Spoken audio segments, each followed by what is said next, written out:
Assalamu alaikum wa rahmatullahi wa barakatuh. Today we're going to discuss about a new topic, and this is subject and predicate. Subject and predicate.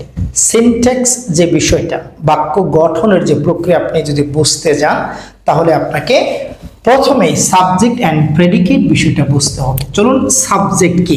Subject হচ্ছে ভার্বকে কে বা কার দিয়ে প্রশ্ন করলে যে উত্তর পাবেন সেটা হচ্ছে সাবজেক্ট।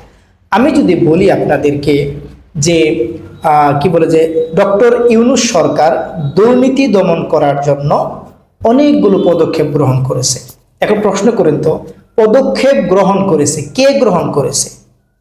তাহলে ডক্টর ইউনূস এই হচ্ছে সাবজেক্ট। আবার আমি যদি বলি যে ডক্টর ইউনূস একজন নোবেল বিজয়ী ব্যক্তি, কে নোবেল বিজয়ী ব্যক্তি? ডক্টর ইউনূস।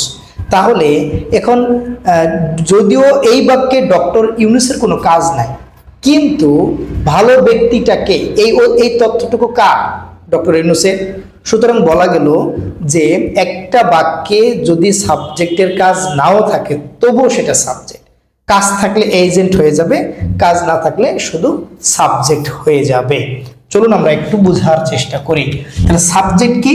সাবজেক্ট হচ্ছে বাক্যে কে বা ভার্বকে কে বা কারা, ভার্বকে কে বা কারা, মনোযোগ, ভার্বকে কে বা কারা দিয়ে প্রশ্নগুলো যে উত্তর পাবেন সেটা হচ্ছে সাবজেক্ট, অথবা যার সম্পর্কে অতিরিক্ত কিছু বলা হয় ওইটা হচ্ছে সাবজেক্ট। চলুন, Dhaka university is a famous university in the country.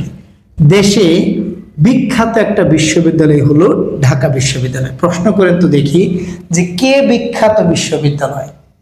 Dhaka university. তাহলে এটা হচ্ছে আমার সাবজেক্ট।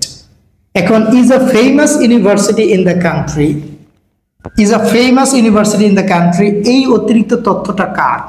ঢাকা ইউনিভার্সিটির। তাহলে একটা বাক্যে সাবজেক্ট ব্যতীত আর যা কিছু থাকে তাই হচ্ছে প্রেডিকেট। তাহলে is a famous university in the country, এটা হচ্ছে প্রেডিকেট। আমরা বাংলাতে পড়েছিলাম যে সাবজেক্ট সম্পর্কে, কর্তা বা উদ্দেশ্য সম্পর্কে যা কিছু বলা হয় তাই হচ্ছে প্রেডিকেট। তাহলে আমরা জানলাম যে একটা বাক্যকে সাবজেক্টের মাইনাস করলে যা পাওয়া যাবে সব predicate. 2, the boy played the football, ছেলেটা ফুটবল খেলেছিল। প্রশ্ন করেন কে খেলেছিল? ছেলেটি, এই হচ্ছে সাবজেক্ট। তাহলে প্লেড দ্য ফুটবল, এটা কারা করছে এই কাজ? এটা হচ্ছে দ্য বয় করছে, মানে সাবজেক্টের কেন্দ্র করেই প্লেড দ্য ফুটবল বসছে, বিধায় এরা হচ্ছে প্রেডিকেট। এখন আসেন, she is a beautiful lady in the city, শহরে সেই হচ্ছে সবচেয়ে সুন্দরী মহিলা। যদিও এই বাক্যে সি এর কোনো ক্রিয়া নাই, কাজ নাই, কিন্তু তাকে কেন্দ্র করে কিন্তু a beautiful lady in the city, এই যে is a beautiful lady in the city এটুকু হচ্ছে প্রেডিকেট, আর এই যে বিউটিফুল লেডিটা কে? সি, এই হচ্ছে সাবজেক্ট। এরপর আসুন D number, I love you more, আমি তোমাকে অনেক ভালোবাসি। বুঝলাম কে ভালোবাসে? আমি, এটা সাবজেক্ট। লাভ ইউ মোর এটুকু হচ্ছে predicate. The sun rises in the east, সূর্য পূর্ব দিকে ওঠে। প্রশ্ন করুন কে ওঠে? সূর্য। The rises in the east, subject ব্যতীত যা আছে সব হচ্ছে প্রেডিকেট।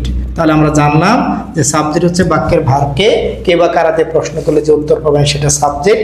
তবে সাবজেক্টের ক্রিয়া না থাকলেও ওটা সাবজেক্ট হতে পারে, কারণ ভার্ব সহ অতিরিক্ত যে তথ্যটা যার ব্যাপারে দেওয়া হয় সেই হচ্ছে সাবজেক্ট, আর সাবজেক্ট ব্যতীত অতিরিক্ত যে তথ্য বাক্যে দেওয়া হয় সব হচ্ছে প্রেডিকেট। আশা করি বুঝতে পেরেছেন। Follow for more, stay with Milan sir, stay with glorious English. Please like, comment and share.